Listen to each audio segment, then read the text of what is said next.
So we looked at how to solve polynomial equations by factoring. Now we're going to take a look at another method of solving certain polynomial equations. But before that, we want to take a look at what it means to be a perfect square and then also the square root of something. So let's watch this brief video. Why is a square root called a square root? Why does it have the word square in it? Also, why does a number to the power 2 get called a square? I'll explain, but pause the video if you want to try figuring it out yourself first. Okay, here's the answer. If you square a number, you basically multiply it by itself. So for example, 4 squared is 4 times 4, which equals 16. Now if you draw this on a graph and put the first 4 on the horizontal axis and the second 4 on the vertical axis, you actually get a square which has got an area 16 because it's 4 times 4. So that's where the word square comes from in squared and square root. Basically, when you do a square root of a number, let's say 20, you're saying if I have a square with the area of 20, what's the length of one of the sides? In this case, it's 4.47, blah, blah, blah, blah, blah. Now, some numbers are called perfect squares, which means when you square root them, the answer is a whole number. So the square root of 16 is 4, so 16 is a perfect square. If the number isn't a perfect square, like 20, then the square root is a decimal, like 4.472, blah, blah, blah, blah, blah. So 20 isn't a perfect square. Here's another interesting thing. The answer to a square root is always a little imprecise, as there are actually two answers, a positive and a negative one. So the square root of 16 is actually both plus 4 and minus 4. This is because minus 4 squared also gives you 16, because it's minus 4 times minus 4, and a negative number times a negative number equals a positive number. Okay, so there we have the relationship between perfect squares and square roots. So on the left side of the screen, I have listed the first 15 perfect squares. I have 1 squared, which is 1 times 1 is 1, 2 squared, which is 2 times 2 is 4, 3 squared, which is 3 times 3 is 9, etc. And I would recommend that you have these first 15 perfect squares to memory, as they will be the ones primarily used in the work that you're doing. So now when we look at, okay, we have our perfect squares, how do we get the square roots? We have the square root of 1, right? The square root of 1 is just 1. What about the square root of 4? The square root of 4 is 2. What about the square root of 9? Square root of 9 is 3. The square root of 16 is 4. The square root of 25 is 5. The square root of 36 is 6. The square root of 49 is 7. The square root of 64, that's 8. The square root of 81 is 9. The square root of 100 is 10. The square root of 121 is 11. The square root of 144 is 12. The square root of 169 is 13. The square root of 196 is 14. And the square root of 225 is 15. So remember, as you saw in the video, if you have a square that has the length of 15 by 15. When you multiply that, the area of the square is 225. So when we take the square root, really we're asking what is the length of each side of this square? 15, right? The square root gives you the length of the side of the square. When you have what's under the radical will be like the area. All right, so now let's evaluate some expressions that have square roots. When you have a negative outside of the radical and then a square root of 9, remember what this means. This is equal to -1 times the square root of 9. So our order of operations here, we have multiplication and we have the square root. So the operation of the square root comes first because that's in the same category as an exponent. The square root of 9, which is 3. So we have -1 times 3, and then that equals -3.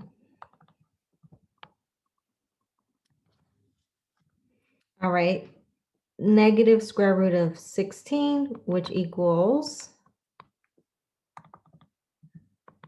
-1 times, and then the square root of 16 is 4. So our answer is -4. Now let's take a look at the question on the right that reads the square root of -121. The answer to this is not a real number. So sometimes students and even instructors will say you can't have a square root of a negative number, and that is incorrect. The square root of a negative number, or the answer to this question, is equal to 11i. Now that's beyond the scope of this course, but 11i is what we call a complex number. Some places call it imaginary number. This course is only working with real numbers.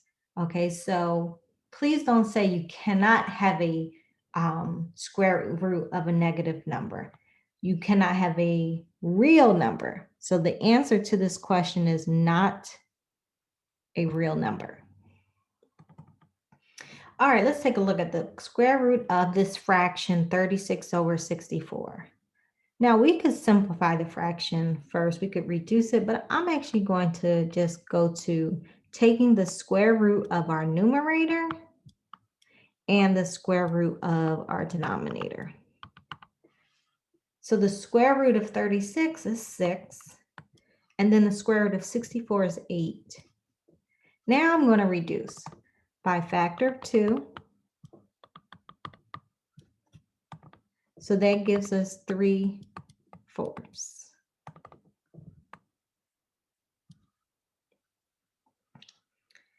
All right, what about this fraction we have below?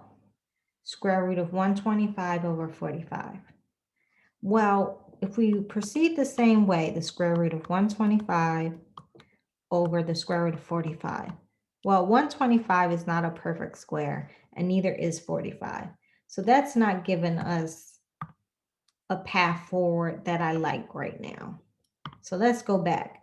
Perhaps reducing first is a good choice. I'm going to reduce this fraction by a factor of 5.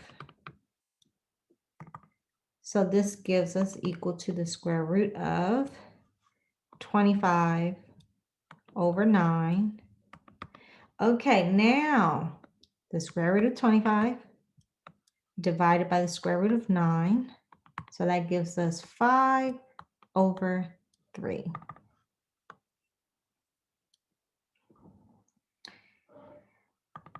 All right. Last one on this screen, square root of 48. I'm going to show you what's called simplest radical form.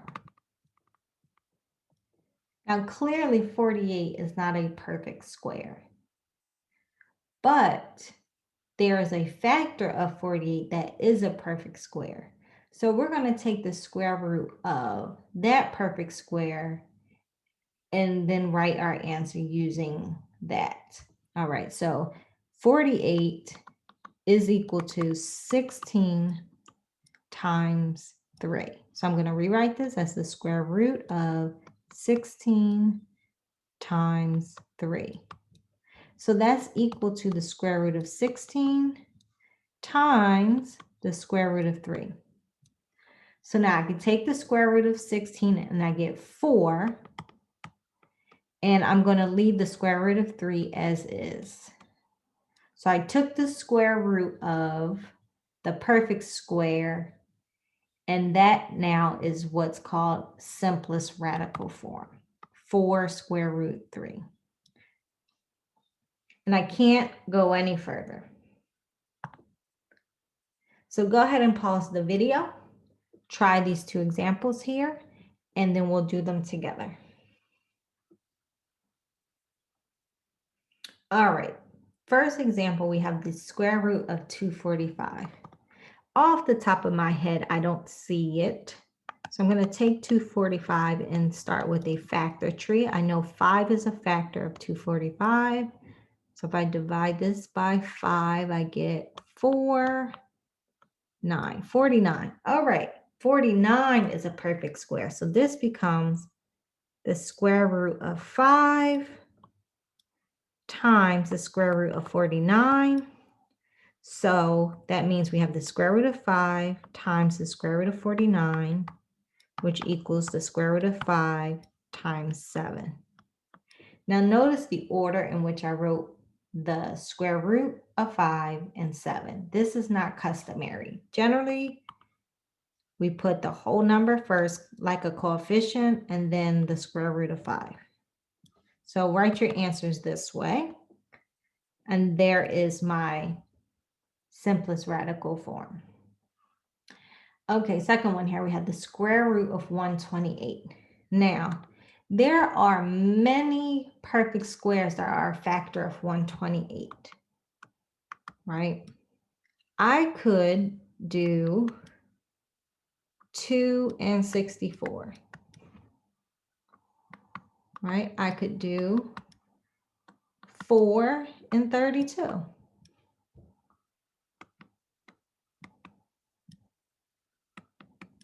Right? I could do 16 and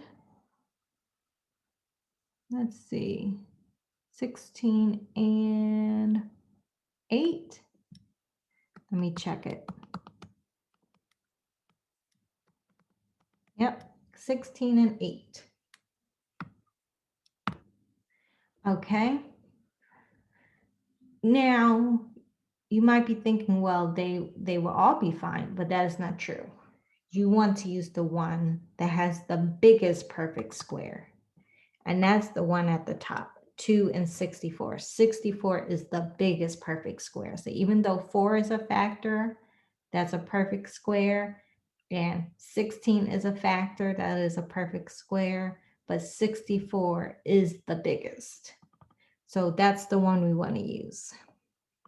So I'm going to use 2 times 64, which I'm doing the square root of 2 times the square root of 64. So that gives me the square root of 2 times 8. Again, notice how I am not writing the square root symbol now that I've taken the square root.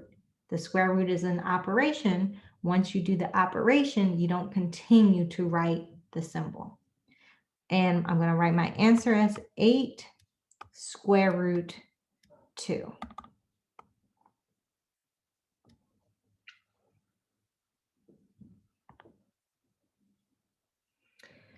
Okay, now we're going to put our skill into practice with a specific type of polynomial equation. And so here we have a difference of squares. We have x squared minus 100 equals 0. Now, we can actually solve this by factoring, right? I recognize this, and in fact, can factor this as x plus 10 multiplied to x minus 10 equal to 0. So then I know that I set the x plus 10 to 0 and the x minus 10 to 0. And I don't need those parentheses there. All right, so I'm going to subtract 10 on each side to get x is equal to negative 10, or add 10 to each side so that I get x is equal to positive 10. So x is equal to negative 10 or positive 10. Sometimes you'll see this answer written as x is equal to plus minus 10. And that just means we have negative 10 and positive 10. Okay. Now, an alternate way to solve a question like this, because you have a perfect square minus some sort of constant here, is I'm going to add the 100 to both sides of the equation so that I have x squared is equal to the constant of 100. So I have the perfect square on one side, I have the constant number on the other. And since x squared is just it's a perfect square, I can take the square root of it. I don't have any other terms here with the x variable. So this shortcut, this square root property that we're about to use, applies to equations that are patterned this way.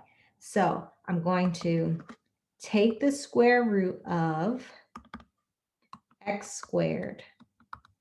But I have to remember, when I have x squared, there's two values that I could have for x that will give me a positive 100. So I have to remember to put a plus and a minus when I do the square root of the 100. All right, so now I get x is equal to plus and minus 10. Now, again, you get the same answer that you got on the left, but a slightly different method. And sometimes this is preferable to using factoring. All right, so let's try some examples here. We have x squared minus 81 equals 0. We can clearly solve this by factoring, or if I bring the 81 to the right side of the equation, I get x squared is equal to 81. And if I take the square root, I get x is equal to plus minus the square root of 81, which equals plus minus 9.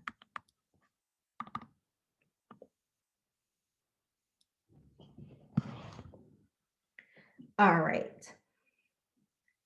Let's take a look at the question on the right. X squared plus 64 equal to 0. So if I subtract 64 on each side, that gives me x squared is equal to negative 64. And then if I use the square root property, I have x is equal to plus minus the square root of negative 64. So I can see here, when I try to use the square root property, the answer is not a real number. So what this means two things. One, this is not going to be factorable in terms of real numbers. All right. And so that's it.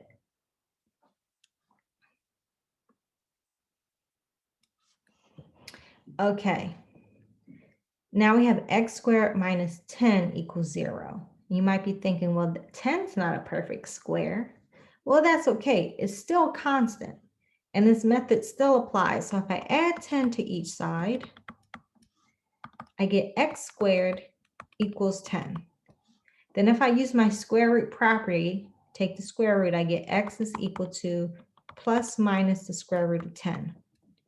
Now, if I could, I would try to simplify the square root of 10 to be simplest radical form, but that square root of 10 is simplest radical form. So that's my answer. X equals plus minus the square root of 10. And just a reminder, this means x is equal to negative square root of 10 and positive square root of 10. Okay. Previous example, x is equal to -9 and +9. All right, x squared minus 75. So again, I can see this, the square root property can apply. So I'm going to add 75 to each side. And I get x squared is equal to 75. Now I'm going to use my square root property. So x is equal to plus minus the square root of 75. Okay, the square root of 75 is not in simplest radical form. So let me do some work off to the side. 5 times 25 times 3, that's what I want. 25 times the square root of 3. So that's equal to the square root of 75. All right, so I can take the square root of 25 because that's a perfect square. I get 5, and then I just bring down the square root of 3. So my answer in simplest radical form is x is equal to -5 root 3 and +5 root 3. So you do want to put your answers in simplest radical form. Okay. Here we have a quadratic, a little bit more complicated than what we just saw, but this is an example where you do want to use the square root property. Now, I'm going to show you how to do this with the square root property, and then I'll show you why you don't want to use, why you don't want to multiply this out first. All right, so we can see here, right here, this is our perfect square. There's our perfect square.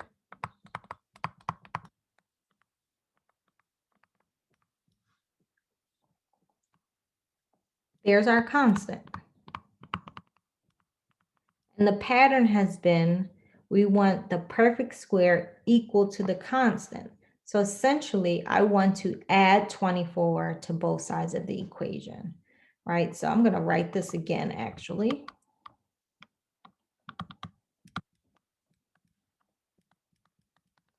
All right, so let's add the 24 to both sides of the equation.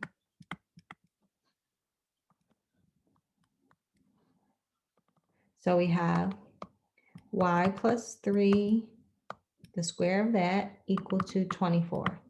So we have the perfect square now equal to the constant, just like we had in the more simpler examples. And then as before, you're going to take the square root of both sides. On the right side, you're doing the square root. On the constant side, you're doing plus minus the square root of what's there. So we're doing the square root of y, the square of y plus 3, and we're doing the square root of 24. The square root of the square of y plus 3 is just y plus 3. And then on the right side, we have plus minus. I'm going to do the work to put that in simplest radical form. So the square root of 24 equals the square root of 4 times the square root of 6. The square root of 4 is 2, and bring down the square root of 6. So we get plus minus 2 square root 6.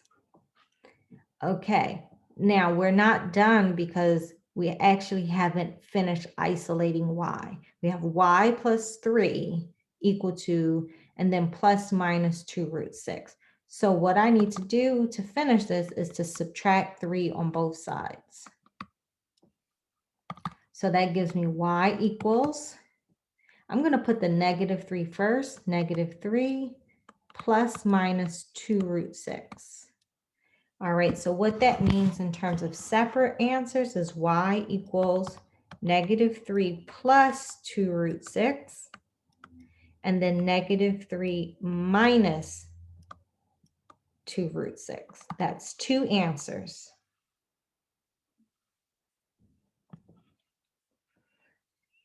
All right, as promised, I want to back go back to the beginning. Now, what sometimes happens